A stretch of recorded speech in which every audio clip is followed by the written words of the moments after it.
అందరికీ నమస్కారం అండి.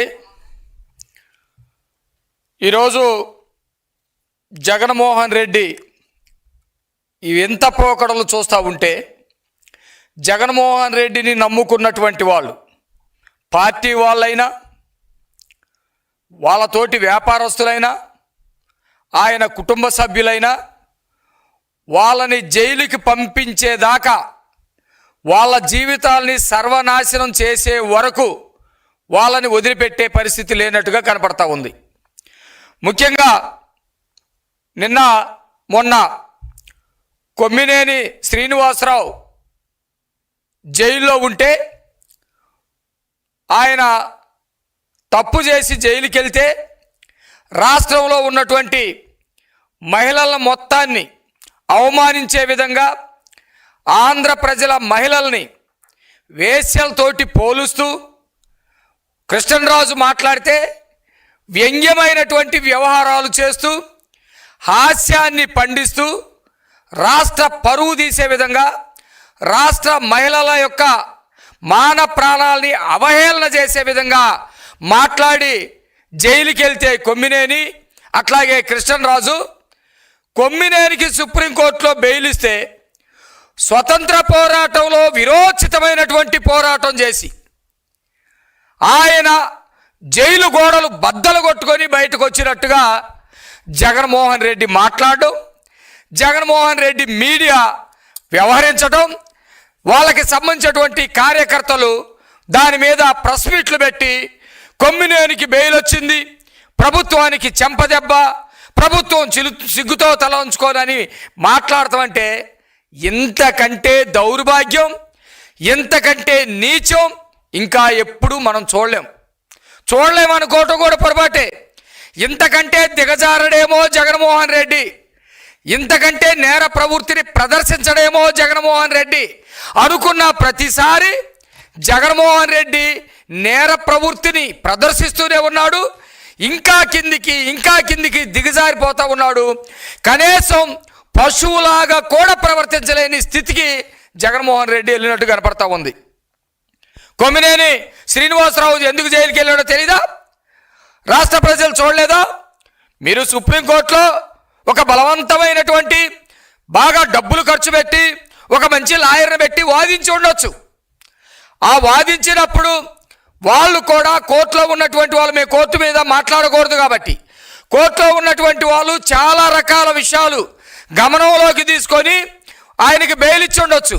అంతకంటే ముందు జగన్మోహన్ రెడ్డి ఈ తప్పు చేసినటువంటి బ్యాచ్ని రాష్ట్రంలో మహిళలు ఆగ్రహంతో ఉన్నారు.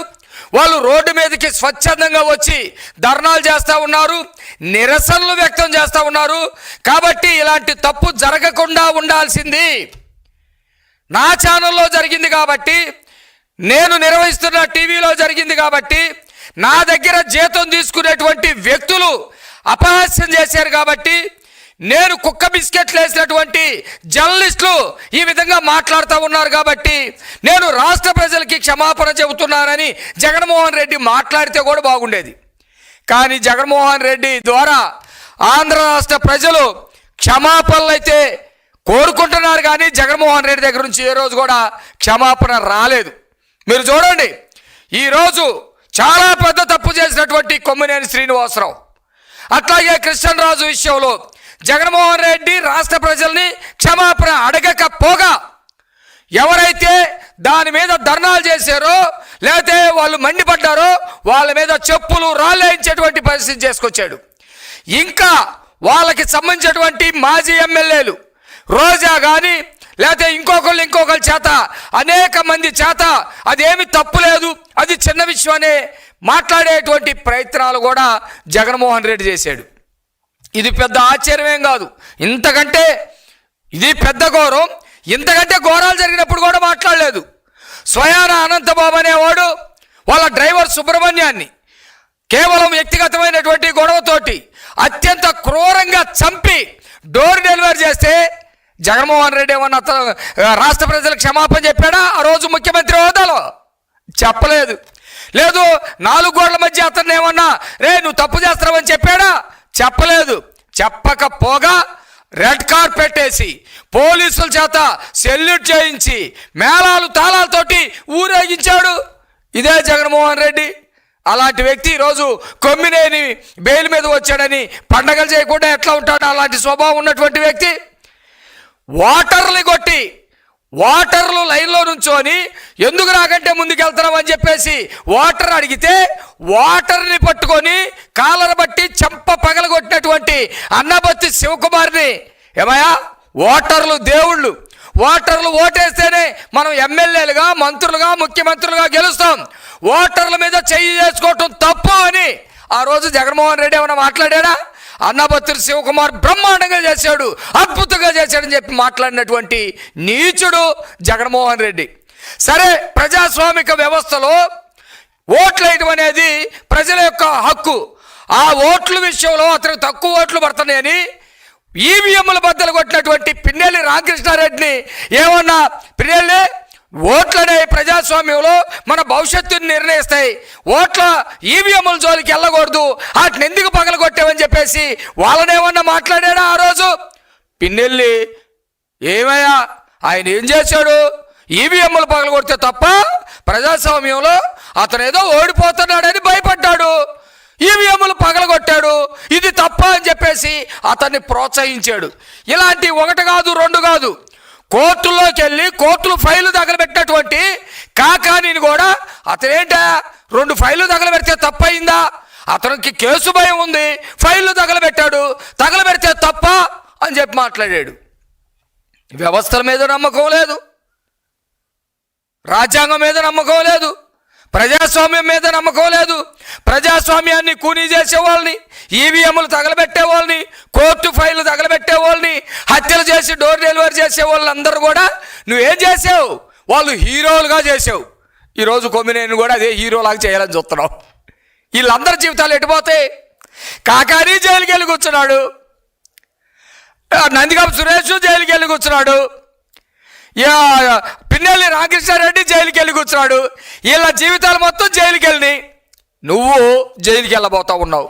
నేనేమంటున్నానంటే, ఒక తల్లి గ్రామంలో ఉన్నటువంటి ఒక తల్లి తనకి చదువున్నా లేకపోయినా తన బిడ్డల్ని ఈ సరైనటువంటి మార్గంలో వెళ్ళండి, మీకు చదువు అబ్బినా అబ్బకపోయినా సంస్కారం ఉండటం వల్ల, పక్క వాళ్ళని గౌరవించటం వల్ల, మహిళల పట్ల గౌరవంగా ఉండటం వల్ల మీ జీవితాలు బాగుపడతాయని చదువు సంజలైనటువంటి తల్లి కూడా తన బిడ్డలకి సక్రమమైనటువంటి మార్గాల్ని నేర్పింది. వాళ్ళు సమాజంలో ఉన్నతంగా బ్రతుకుతారు. నువ్వేం చేస్తున్నావు జగన్మోహన్ రెడ్డి? నువ్వు చేసేదేంది? నువ్వు చేసేది ఒక పెద్ద నేరాలు, ఆ నేరాలు కాపాడుకోవటం కోసం చేసేది ఘోరాలు, ఆ నేరాల ద్వారా అధికారంలోకి రావాలనుకుంటే చేసేది హత్యలు. ఆ హత్యల్ని ఏంది ఇట్లా చేశారని చెప్పేసి ఎవడన్నా ప్రశ్నిస్తే రక్తం పంచుకొని పుట్టినటువంటి చెల్లైనా, రక్తం ఇచ్చి నీకు జీవాన్ని ఇచ్చినటువంటి తల్లైనా నువ్వు వాళ్ళని బయటికి నెట్టేస్తావు.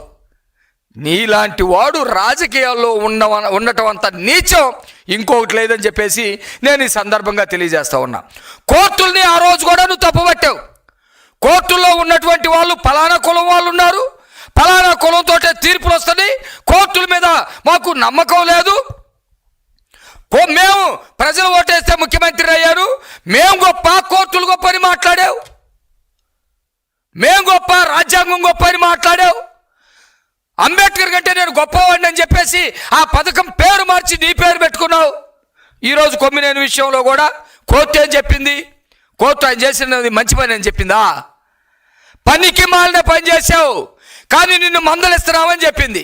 నువ్వేం చేసావు?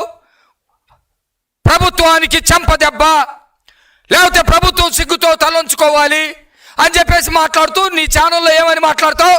70 ఏళ్ల వయసు ఉన్నటువంటి వాళ్ళని అరెస్ట్ చేస్తారా అని కోర్టు అంది అని చెబుతున్నావు. కోర్టు ఆ మాట అందా? ఛాలెంజ్రా. 3 పేజీలు తీర్పు ఉంది కదా కోర్టుది, సుప్రీంకోర్టు తీర్పు. దానిలో కోర్టు 70 ఏళ్ల వయసు అతన్ని ఎక్కడైనా అరెస్ట్ చేస్తారని మందలించాడు చెబుతావా? అట్లాగే కోర్టు తీర్పు చాలా స్పష్టంగా చెప్పింది. ఏమని చెప్పింది? It is made clear that the petitioner shall not either involve himself in making any defamatory statement nor shall nor allow any other person to make such statement in his presence in the TV news shows అని చెప్పింది. అంటే అర్థం ఏంటి? కొమ్మినేని నువ్వు భవిష్యత్తులో సాక్షి ఛానల్లో కానీ మరేదన్నా ఛానల్లో కానీ నువ్వు పనిచేసేటప్పుడు టీవీ షోస్ నిర్వహించేటప్పుడు ఇలాంటి వ్యాఖ్యలు చేయరాదు. ఇలాంటి వ్యాఖ్యలు కనుక చేస్తే నీ మీద తీవ్రంగా పరిగణించవలసి వస్తుంది. ఈ విషయం నువ్వు ఎక్కడని చెప్పావా? పోయి పిల్లలను అడుగు, ఈ స్టేట్మెంట్ చదివి వినిపిస్తారు. ఇలాంటివన్నీ పక్కదారి పట్టించేటువంటి పరిస్థితి నువ్వు చేస్తూ ఉంటావు. మీరంతా పెద్ద దొంగల ముఠాలాగా వ్యవహరిస్తూ ఉన్నారు. మేమేమంటున్నామంటే ఆయన పెద్ద స్వతంత్ర సమరయోధుడు కాదు. ఈ దేశాన్ని రక్షించడం కోసం జైలుకి వెళ్ళలేదు, లేకపోతే ఈ దేశాన్ని రక్షించడం కోసం ఏదో పెద్ద ఉద్యమాలు చేసి జైలుకి వెళ్ళలేదు.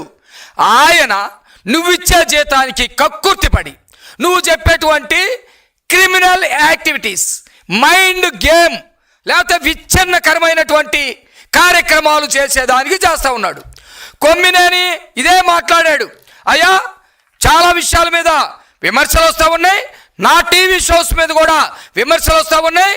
నేను భజన కొడతా ఉన్నాను, తబల కొడతా ఉన్నాను, కాకపోతే నేను ఒక యజమాని దగ్గర పని చేస్తున్నా. ఆ యజమాని నాకు జీతం ఇస్తున్నాడు. జీతం ఇచ్చేటప్పుడు ఆయన దగ్గర నేను కుక్కలాగా పనిచేయటం తప్పు అవుతుందని కొమ్మినేని మాట్లాడాడు. జర్నలిస్ట్ ఉండాల్సింది అట్లా కాదు. నిజాన్ని నిబ్బరంగా మాట్లాడటానికి, నిజాన్ని నిబ్బరంగా ప్రచురించడానికి, ప్రజలకి మేలు చేయటానికి, ప్రజల్లో చైతన్యం నింపడానికి, ప్రజలకి సమస్య వచ్చినప్పుడు వాళ్ళ వైపున నిలబడటానికి జర్నలిజం పనిచేయాలి తప్ప నా యజమాని నేను దొంగోడి దగ్గర పనిచేస్తున్నా, క్రిమినల్ దగ్గర పనిచేస్తున్నా, వాళ్ళు చెప్పినట్టు నేను చేస్తానని చెప్పేసి నిస్సిగ్గుగా మాట్లాడినటువంటి వ్యక్తి గురించి ఈరోజు మాట్లాడుకోవటానికి రావటం దౌర్భాగ్యం అని చెప్పేసి నేను తెలియజేస్తా ఉన్నా. కాబట్టి ఈ వైసీపీకి సంబంధించిన క్రిమినల్ పార్టీ వ్యక్తులు, లేకపోతే ఏదైతే వైసీపీ పార్టీని ఉగ్రవాద పార్టీ అంటా ఉన్నామో, ఎందుకన్నా నేను మొన్న ప్రెస్ మీట్లోనే చెప్పా, ప్రజాస్వామ్యంలో స్వామ్యవాదం ఉంటుంది, సౌమ్యంగా మాట్లాడడం, మితవాదం ఉంటుంది, తక్కువ మాట్లాడడం, అతివాదం ఉంటుంది, ఎక్కువగా వాదించడం, ఇవన్నీ యాక్సెప్టబుల్. కానీ ఉగ్రవాదం, విధ్వంసం అనే దానికి ప్రజాస్వామ్యంలో చోట్లేదు. జగన్మోహన్ రెడ్డి ఉగ్రవాద పార్టీ సంస్థ లాంటి పార్టీని నడుపుతూ ఉన్నాడు. ఈ దేశంలో ఎక్కడా కూడా అలాంటి పార్టీ లేదు. విధ్వంసం చేయటానికి ప్రజల్ని బలి చేస్తాడు, అధికారంలోకి రావటానికి సొంత వ్యక్తుల్ని మర్డర్ చేపిస్తాడు అలాంటి వ్యక్తి. అందుకనే జగన్మోహన్ రెడ్డిని నమ్ముకున్నటువంటి వాళ్ళకి ఆర్థికంగా డబ్బులు రావచ్చేమో కానీ, కొమ్మినేనికి డబ్బులు రావచ్చు, కృష్ణరాజుకి డబ్బులు రావచ్చేమో కానీ మీ వ్యక్తిత్వం జనం హర్షించరు. మీరు చేసేటువంటి నేరాలకి చట్టాలు హర్షించవు. కేవలం సుప్రీంకోర్టులో షరతులతో కూడిన బెయిల్ మాత్రమే వచ్చింది. నువ్వు చేసినటువంటి వ్యాఖ్యలకి రాష్ట్రంలో ఉన్నటువంటి ప్రజలందరూ సాక్షులే. ఆయన ఎట్టి పరిస్థితుల్లో తప్పించుకోవడానికి అవకాశం లేదు. కాబట్టి జగన్మోహన్ రెడ్డిని నమ్ముకున్నటువంటి ప్రతి ఒక్కళ్ళు కూడా జైలుకో, వ్యక్తిగతంగా నాశనం అవటానికో, క్యారెక్టర్ లేనటువంటి వ్యక్తులుగా జీవించడానికో, జీవించిన సత్యన శవాల్లాగా ఉండటానికో తప్ప వాళ్ళకి మంచి మార్గం అనేది జగన్మోహన్ రెడ్డి నేర్పించడం. జగన్మోహన్ రెడ్డి రాష్ట్రంలో భవిష్యత్తులోనైనా నిజమైనటువంటి రాజకీయాలు చెయ్యాలి అని అనుకుంటే ఆంధ్ర రాష్ట్ర ప్రజలకి క్షమాపణ చెప్పాలి. రాష్ట్రంలో ఉన్నటువంటి మహిళల యొక్క ఆత్మగౌరవం నడి రోడ్డు మీద చెరసబడింది. వాళ్ళ ఆత్మాభిమానాన్ని మీ పేటీఎం కుక్కలు ఇష్టం వచ్చినట్టు మాట్లాడారు. నువ్వు రాజకీయాలు ఏమాత్రం స్వచ్ఛంగా నడపాలనుకున్నటువంటి వ్యక్తి అయితే నువ్వు క్షమాపణ చెప్పు. అంతేగాని వాళ్ళు చేసిన తప్పుని సుప్రీంకోర్టు బెయిల్ ఇవ్వటం వల్ల తప్పు కాకుండా పోయిందనో, లేకపోతే వాళ్ళు చేసేటువంటి తప్పులు బ్రహ్మాండంగా చేసుకోవచ్చని నువ్వు ప్రోత్సహించడమో, లేకపోతే నేరస్తులు మొత్తం చేత నేరాలు చేయించడమో కనుక చెబితే, గతంలో సంవత్సరం క్రితమే ఆంధ్ర రాష్ట్ర ప్రజలు నీ నేర ప్రవృత్తిని, నీ నేర ఆలోచనని, నీ నేర ప్రక్రియల మొత్తాన్ని గమనించి 11 సీట్లకు పరిమితం చేశారు. ఇప్పుడు సక్రమైనటువంటి పద్ధతిలో ప్రభుత్వం పాలన చేస్తూ రాష్ట్రంలో ఉన్నటువంటి విద్యార్థులకి, నిరుద్యోగకి, మహిళలకి, తల్లులకి అందరికీ మేలు చేస్తూ ఉన్నటువంటి ఈ సమయంలో కూడా కనీసం విఘ్నతతోటి వ్యవహరించకుండా తప్పుడు పద్ధతిలో నీ అబద్ధపు సాక్షి ద్వారా ప్రచారం చేసేటువంటి పద్ధతి నీకు అదొక ఆయుధం అనుకుంటావు. ఆ ఆయుధమే నీకు ఉరితాడేపిస్తుందని ఈ సందర్భంగా తెలియజేస్తూ, జగన్మోహన్ రెడ్డి కొంచెమైనా మహిళల పట్ల గౌరవం ఉంటే క్షమాపణ చెప్పాలని నేను డిమాండ్ చేస్తూ, కొమ్మినేని షరతులతో వచ్చాడు. సుప్రీంకోర్టు చాలా షరతులు పెట్టింది, తీవ్రంగా అతన్ని మందలించింది. వాటిని ప్రచారం చేయకపోయినా రాష్ట్ర ప్రజలు గమనిస్తున్నారనే సంగతి గుర్తుపెట్టుకోవాలని ఈ సందర్భంగా తెలియజేస్తా ఉన్నాను.